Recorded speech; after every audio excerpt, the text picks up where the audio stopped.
Welcome to the Howell Chamber Member Spotlight. My name is Dave McDonald with Vivid Living Real Estate Group. I'm also an ambassador here with the Howell Area Chamber of Commerce, and I have Bethany with us with Devotion Hospice. Hello. Here to showcase her business today.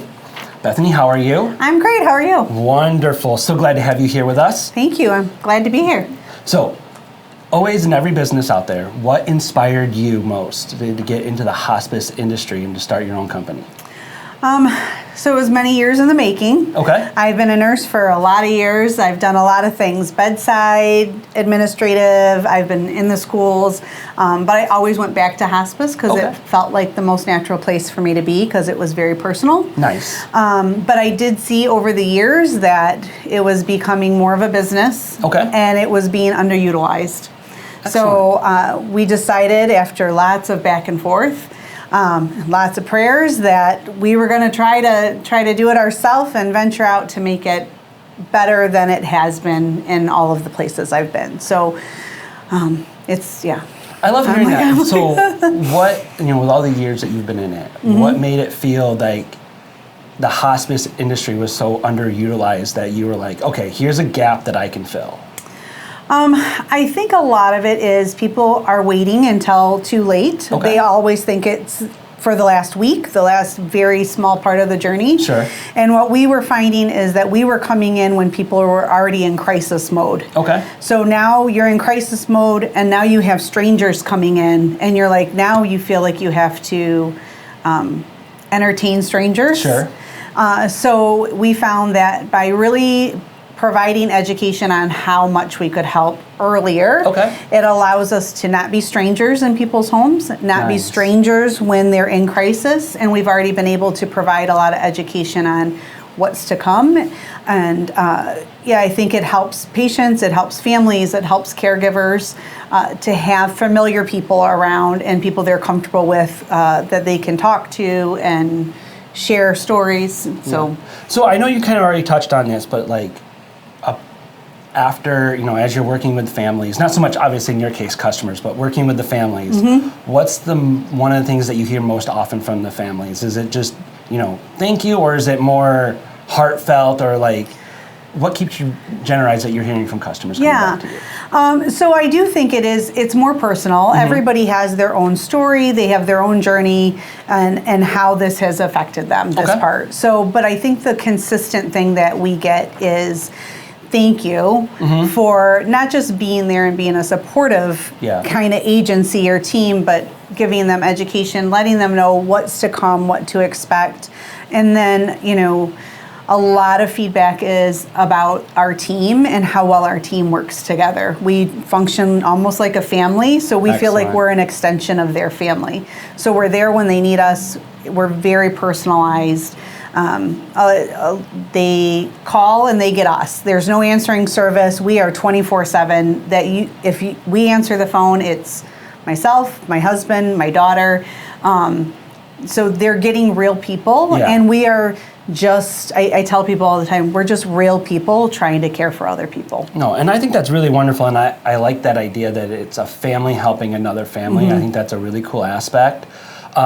So how that plays into it, can you have a recent story where the fact that you guys are a family running this business, how you're able to come alongside another family that was just, not necessarily above and beyond, but, one of those success stories that you can kind of hang your hat on? Sure.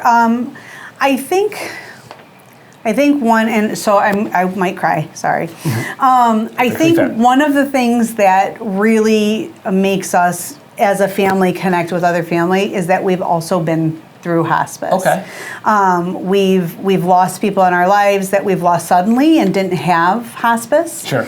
And we've lost people that have been with hospice, and it's given us that real person look into the situation and into seeing it from a family's eyes. Sure. And so there are a lot of times when we are out and we can have real conversations about how things feel and how it's affecting others and taking that kind of clinical, I don't want to say business, but that clinical of side out of things and say we are just, we know how they feel and we know what what makes things better. We know what makes things harder. And so taking that real life and putting it into action. Well, I like what you said about taking the clinical out of it because, again, this is a hard time in the family's life. So they've already probably been bombarded from the clinical aspect of things, and it's time to be like, okay, let's have the heartfelt moments. Let's come alongside. So I think that's really amazing that you can do that. Yeah.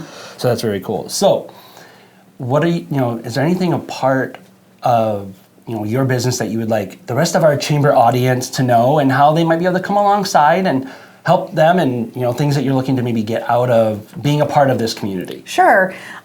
So I think a big part of being in the community is just us being out there and saying we are available. I will tell everybody I am happy to be a non-biased kind of, if you have questions about hospice and you don't want to hear about my company, you don't want to hear about anything in particular, let me know. I will come and talk to people. I will do education. So I'm happy to just be a resource for anybody in the community. Nice. And similarly, if someone in the community has a family member or someone that they know, like I'm happy to just be that person to come out and say, this is what you're looking at, and give an unbiased professional opinion. And then other things we're looking for is just ways to get involved. What can we do for others? Can we support somehow? Can we be involved in various activities? And we will sponsor different things. So I am sponsoring an egg hunt. Very and cool. It's for Love kids, that. right? It's for kids, Yeah. so it's not hospice, but I am utilizing, we have a Hearts in Action volunteer program. Okay. Kids can make cards, they can do crafts, and we give them to people. So that's super awesome. we will volunteer and help in all different capacities because we have things for everybody. Excellent. Well, I love all of that. And it's really cool hearing about your story, Bethany, and the story of the business and how it came about. So thank you so much for joining us for this member spotlight, and wish you all the success in 26. Thank you so much. Thanks for Thank having you. me.